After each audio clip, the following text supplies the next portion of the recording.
aux propos de notre oncle, ancien maire et ancien député de Benno, ancien maire de Keur Madiabel, ancien député de Benno Bokk Yakaar, avec qui j'ai travaillé aux élections locales de janvier 2022.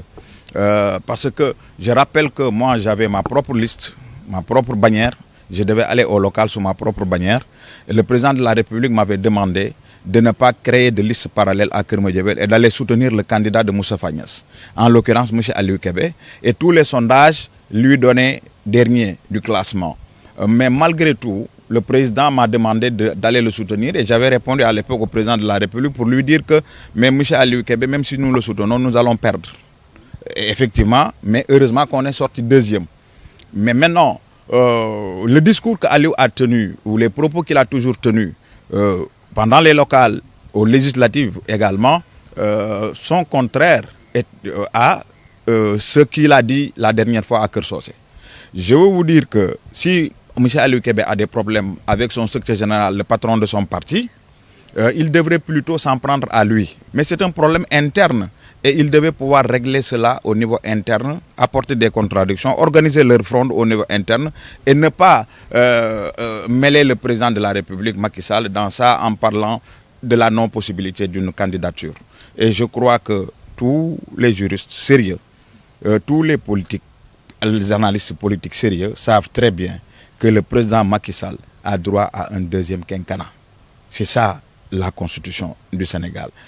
Maintenant, nous lançons un appel à M. Aliou Kébé pour qu'il se ressaisisse, pour qu'il comprenne que il a toujours sa place dans le Benno Bokk Yakaar, mais que ces problèmes qu'il a avec le secrétaire général de l'AFP ne devraient pas déteindre sur le Benno Bokk Yakaar et que nous l'appelons à se calmer et à se battre au sein de son parti. Les problèmes des partis au niveau interne ne doivent pas concerner la coalition Benno Bokk Yakaar.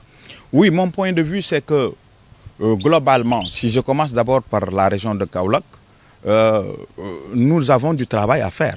Ça, c'est la vérité.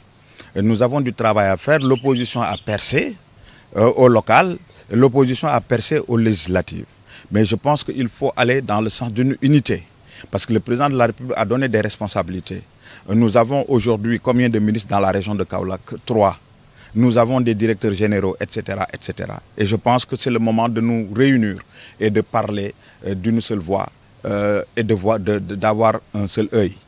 C'est ça le problème à Kaolack. Et si on ne fait pas attention, si on ne se bat pas pour trouver l'unité et à être sur le terrain tous les week-ends, on ne pourra pas arrêter la percée de l'opposition. Ça, c'est Kaolack. Mais au niveau national, et je pense que là également, c'est important que nous, en tant que responsables, en tant que leaders, qu'on puisse dire aux Sénégalais, depuis Kaolack où nous sommes, que la sortie, par exemple, de M. Ousmane Sonko par rapport au procès qui doit se tenir, parce que ça a été renvoyé en audience par le juge d'instruction, il faut que les Sénégalais comprennent que Ousmane Sonko avait clairement dit qu'il était pressé de répondre à la justice pour qu'on vide le dossier Adji Sarr. La question que nous nous posons, qu'est-ce qui a pu changer pour que Sonko panique depuis qu'on a annoncé l'audience? Ça veut dire qu'il ne croyait pas à ce qu'il disait. Mais mieux, quand il dit que c'est la procédure, on n'a pas entendu tel.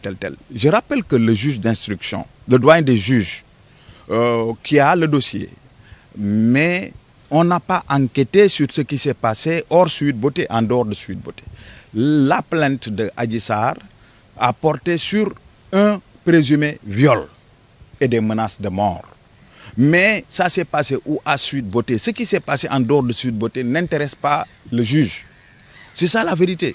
Maintenant, il enquête sur ce qui s'est passé, mais tout citoyen sénégalais doit aller répondre à la justice quand il est convoqué.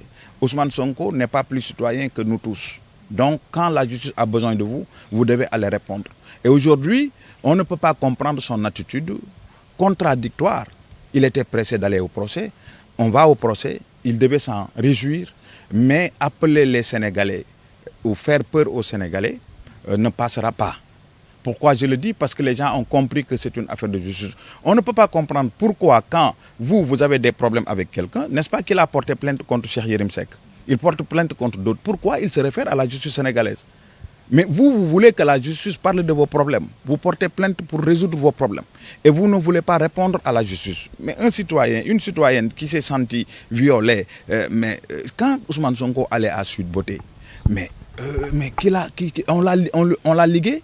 Est-ce que c'est le pouvoir? Est-ce que c'est l'État qui l'a amené là-bas? Etc. Donc voilà pourquoi moi je dis que les Sénégalais sont conscients et ils ne verront personne.